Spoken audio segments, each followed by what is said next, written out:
acho muito difícil a gente entender os fenômenos políticos eleitorais sem olhar para a economia e para a situação da classe trabalhadora, né? E aí tem uns dados bem impactantes que a gente estava conversando anteriormente. Primeiro são os dados sobre desigualdade da Oxfam Brasil, né? Que mostra que no Brasil, por exemplo, desde a pandemia, 63% da riqueza do país está na mão de 1% da população, né? No mundo, depois da pandemia, 5 bilhões dos mais pobres, 5 bilhões dos mais pobres estão ainda mais pobres. E 5 homens bilionários dobraram a sua fortuna, né? Então você tem aí um nível de acumulação da riqueza muito grande, e se tem gente muito rica, é porque tem gente muito pobre, né?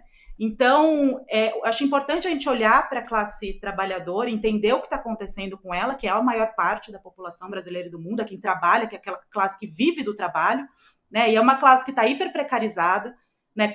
Tem uma pesquisa agora da Fundação Perseu Abramo que mostrou que quase metade dessa classe se sente sob riscos físicos e psicológicos, quase metade acha que precisaria de remédios psiquiátricos, né? Mas da metade está satisfeita com a renda.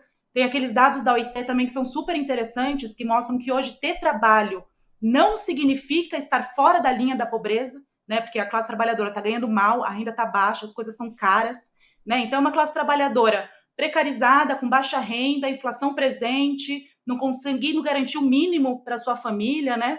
Empobrecida, adoecida, vulnerável também às mudanças climáticas, é chuva, é queimada, perdendo casa, então sem muita perspectiva de futuro, né? Sem muita perspectiva de ascender socialmente, né? Tem outro dado interessante a respeito da classe trabalhadora americana, que mostrava que aqueles que nasceram na década de 40, 50, né, que são chamados baby boomers, 80% deles, quando chegavam aos 30 anos, estavam vivendo melhor do que seus pais.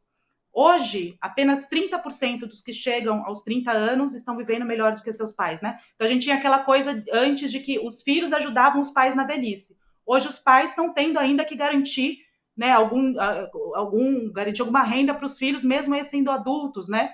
E aí, enfim, nesse cenário assim, de muito caos e desesperança, chega esses malucos, né? Assim, sem compromisso com a verdade, sem compromisso com a democracia, sem um projeto de país, de povo, né, falando qualquer bobagem sobre empreendedorismo, esses papos coach, né, enfim, com papos racistas, né, xenofóbicos, muito presentes nos Estados Unidos e na Europa, e ganham a adesão de uma classe trabalhadora, né, uma classe trabalhadora que está bastante desassistida e desesperançosa e querendo algum tipo de viver bem-estar, né? E aí vou retomar a nossa entrevista, quando a gente começou a falar, qual foi o momento em que no Brasil houve esse destensionamento da polarização?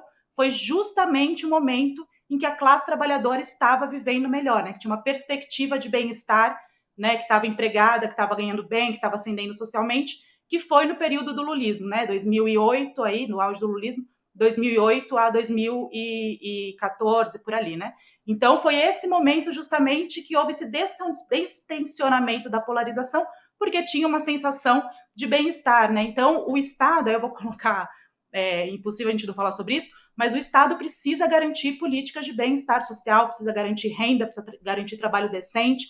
É a única maneira da gente conseguir vencer a extrema-direita, né? Mostrando que é o campo democrático, é a esquerda que tem projeto para esse povo, né? Então não dá para a gente ficar baixando a cabeça com políticas de austeridade, né? E políticas que não garantam o bem-estar da população, porque a extrema-direita adora quando a população está desesperada, porque é aí que eles ganham espaço eleitoral.